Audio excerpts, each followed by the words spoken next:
everybody, this is Elder Wheeler. Back after I don't know how many weeks has it been. It's been a bit busy these past weeks, where pretty much I was just working as well as trying to get to the temple. Well, actually, I go to the temple every Friday, so um, which gets me thinking because the topic of this is about temples and garments. So here's the thing. You guys have seen temples before, right? If you're non Mormon, it'll be, well, when you see a temple, you always just think, oh, it's just a building the Mormons go to, I think. Well, that's why I think, but I'm not sure if you guys actually say things like that. I should really not be judgmental. Yeah. Let's see. For a temple, it's actually more of a holy place, to be honest, where it's mostly of free. It's free of bad spirits, very much. It has good spirits roaming inside of it instead. From there, how that occurred is, or how can you tell, is by when you walk in, you actually feel like there's no trouble, like everything is just lifted off your shoulders, very much. But now you're just questioning, like, how come? Wait, if you Mormons go to it, why is it only Mormons to any other people? That's actually an interesting question because, well, then again, like, pretty much for Mormons, we actually need to get approval from our bishops. Now, our bishops are actually the people that know us in many ways. Well, if we talk to them, that is, because if they don't really know our struggles, then they're just going to blindly send us, blindly allow us to go to the temple when we're not worthy, you know? Yeah, to be in the temple, it requires to be faithful, pure, very much like what you may think of any other building, pretty much, well, almost any other building. You know what I mean. Like, for instance, if just like in some religious buildings around the world, like, very much you can't really go in there unless you have some kind of faith that they have, you know? Yeah, which is actually understandable because it's like holy grounds and everything. So yeah, that's how it is for us in our temples, because our temples are there just to help us. Just help us through our days, as well as being able to help the dead, that never gained the priesthood. Well, not really priesthood. Our hadn't been members before, actually just suffering right now, you know. Very much the dead that have been out, long suffering very much. Pretty much it's kind of a thing where we just want to let them come with us to heaven, pretty much, or the celestial kingdom. Now, from there, they never gained a testimony that they've ever had before in their past time. So that's why we're trying to get ancestors, our past ancestors. That's why we have Family Search, just be with us once again. Because without them, we would never be here at all. So, and that's why we want to have our ancestors be with us, just to gain the same feeling that we have, very much, you know. It's just very interesting how that is, because without the testimonies that we have, then it's not really much fun, you know, not really great. In which the funny thing is, do you guys remember the Dark Times? Well, mostly I forget what it's called. It's part of history where very much it's full of darkness, nights. It has nights, kingdoms, everything, you know, corruption everywhere. Those were just called Dark Times. So reason being is that God actually didn't actually want it's mostly a bad time, very much. So that's why he actually hid the plates that we have now.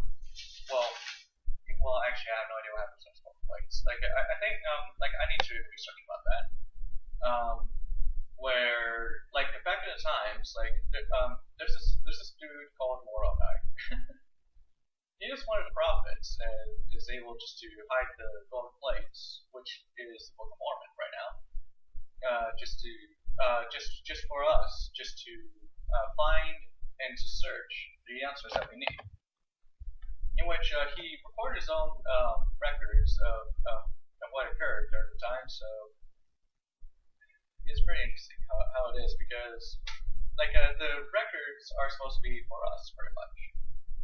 Well as not being able just to like do the same thing that they did pretty much. It's like trying to help us avoid such bad things, you know. That's why the Ten Commandments is around, and that's in the Bible pretty much. So within the Bible, it's just mostly the Bible is actually one of the things that we read. We don't separate it, guys. Jeez. Instead, it's actually just mostly a continuation of it, you know, because in the Book of Mormon it describes Jesus as well. So we're not separating anything. It's just continuation, like missing things that actually fill out the blanks in the Bible sometimes, you know.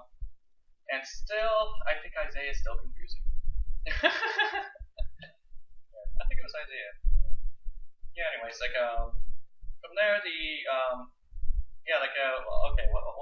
does that have to do with the temple? Well, pretty much, did anybody see any temples back in the times of the dark times? Not really, no. There were temples back at Jerusalem time, where pretty much where Jesus was, very much. So there were temples back then, and now there's temples back now. Pretty much, we just kind of skipped a period, like genetics, you know, where pretty much you have one ancestor, at 1 year or 2 years, and then 3 years later, the genetics is back, you know, except it's much more longer. Yeah. From there, the temples are back once again, but it's like different architecture and more holiness. More holiness, as in it's wider. Yeah, that doesn't really make much sense, doesn't it? Well, it's like this. And the garments. The garments are white, pure white, that is. Reason being is that it's the thing that we wear under our clothing, pretty much. Where pretty much it's kind of like a tank top in a way, you know. I'm not wearing garments. I actually need to study about endowments, in which I actually did today. That's why I'm actually discussing about this. That for the garments, it means holiness, pretty much. It protects you from the bad things that may actually occur. Well, such as temptations, some kind of wrong imagery, you know. But it's not just only that. Like, you need to help it to be able to deal with many of those, because let's just say this. If you put someone, a holy man, actually, let's see. If you give some kind of random person garments and just say you can wear this, it'll protect you. Will the man doesn't believe it? Will the garments work for him or not? It wouldn't, because if he doesn't have the faith or the belief that it works, then it will never work. And if he does believe in it, it will work. He just needs to keep track of it all the time, you know. Because for garments, they are sacred things, pretty much. Where it's like being an angel, to be honest, because for angels, they're not walking about naked or anything. They actually wear pure white garments that shines when you first see them, you know. It's in which people always say magic underwear, but I'm just like, okay. Well, in which I know now that I'm not allowed to make jokes about those anymore. Dang it. And I'm not allowed to say that. Yeah, for that part, it's pretty sacred and everything, because when I go to the temple, I'm always asked when I go to the baptismal part, is they always ask me, oh, do you have your endowments? And I'm like, no, I don't. In which I kind of feel bad for it because like they need missionaries who have endowments just to just help out with the things that they need. Because without the endowments, then like not many people are able just get to their baptisms, nor can there be enough workers just to help out, you know. In which, for me, I like to help out people, you know. Like back in the time, I actually do like to help people online very much, you know. So in online, I like my parents always tell me never just to help suicidal people because one of these days they'll see a text of mine trying to help them, but so they'll actually track it back to me and probably arrest me for it, you know. For some reason, for every person that I talk to about suicide, like helping them through it all, they always get through it pretty much. Instead of they always get around suicide, actually get away from it. That is, where pretty much I like to help them that way, you know. Just like because for them, they deserve a better life, without any bad spirits guiding them, you know. Just like a book I read before, where very much do you know those feelings that you get like when you feel lusty or you like to punch someone, you know, anger? Yeah, like pretty much that's just from bad spirits that's right behind you, yelling at you, just probably knocking on your head, going like, yeah, you know. Yeah, like in which is one thing because it's kind of like the two wolves. Which wolf would you feed, the good or the bad? That's up to you guys, pretty much. For me, I prefer to feed the good wolf because if I feed the bad wolves, then I'd be psychotic right now. You know, I'd probably be in jail, just for wielding a sword just to cut people. You know, well, probably kill them. That is. Yeah, and in which yes, I actually do have swords here, so yeah. Yeah, for that, in which I prefer just to have the good because it makes me feel better for a long period of time. The bad, however, is that it's like a little bit of satisfaction, but not enough. You know, it's kind of like candy for them. Like for the evil, you give them one piece of candy, and that's how satisfied they'll be for a little bit. For the Holy Ghost, or for the good, you actually gain a better benefit, very much. For instance, if you give someone, and I mean specifically you, if you give someone the service, just help them. You'll feel the faithfulness, the Holy Ghost, the great joy of it. That's for a long period of time, and I mean the whole testimony, instead of just like one piece of candy that just doesn't mean anything, you know. It's wonderful that way. Which gets me thinking because for the temple, it's possible just to get bad spirits in there, but just like vampires, if you invite them, in which nobody wants to do that very much. So, before you go to the temple, speak with your bishop, you know, because the bishop there is always there to help you in many ways possible. He loves to support you through every task you take. Because he is there as a holy man just to help every one of us just grow, you know. He's kind of like a father, you know. Well, our bishops are like fathers, you know. In which sometimes it can be a little bit ridiculous, sometimes rules or such, you know. As in family wards, you know. Yeah, they have their reasons. So.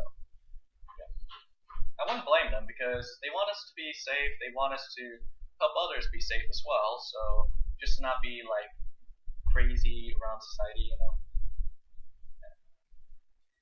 So that is mostly my testimony right there, in which I know the church is true, and I know that temples are sacred grounds. in which the one thing is, if you ever feel down about something, look in the scriptures. If you can't look in the scriptures, then probably look up some videos. If you can't look up some videos, or then you can probably listen to some things, some lessons very much at ilias.org. I'll probably put that link in the description, or you could go to mormon.org if you wish, because mormon.org has a whole ton of Mormons there, of course, just to give their own experiences, because without their experiences and their own testimonies, it's like going in blind, We don't want to hear from one person all the time. We want to hear from all, because for all, they actually have the spirit that we were seeking. It's like treasure hunting, You don't just go from one map. You want to go to all the maps. As in you don't just get one treasure. You want to get all of the treasures, all the treasures in the world. That's good. In which I think the pirates actually did all that. Yeah, it's a wonderful thing, very much. So I may have actually taken a long time. I don't know. If you guys actually have any questions or concerns of any sort, just let me know. I'll search for them. I'll ponder. I'll pray for the answers that you guys see. And for these days, these are the latter days that is coming, pretty much. I know that everything is gonna turn out great, as long as you, and I mean you in specific, probably you in the back, probably you in the front. Actually, every one of you can gain the spirit that you need just to survive these days. Because, without the spirit, you may actually just feel like an empty shell, Not really fun being an empty shell, to be honest. So that's my testimony for this week. I'll try to get more videos soon. Well, let's see. Next challenge, I guess. I'll probably need to do some family search later on, soon in the week, because I may have accidentally locked my profile out. Whoops. Yeah, I need to figure that part out. So, yeah. Pretty much, if you can, try to find your ancestors. Ask your parents, talk to them about your family members in the past. If they don't know, ask your grandparents. If they don't know, then I don't know how to save you from that. Just try your best, okay? Because every family member, ancestor, and present are allowed to be together forever, for eternity, Either in celestial glory. As we say these things, say Jesus Christ. Amen. I should really end my videos that way, As testimonies. So. For that, have a good day, everybody, and make sure just to try to survive out there, okay? It's a tough world, but it'll get better soon. Like I always say, there's always a rainbow at the end of the storm.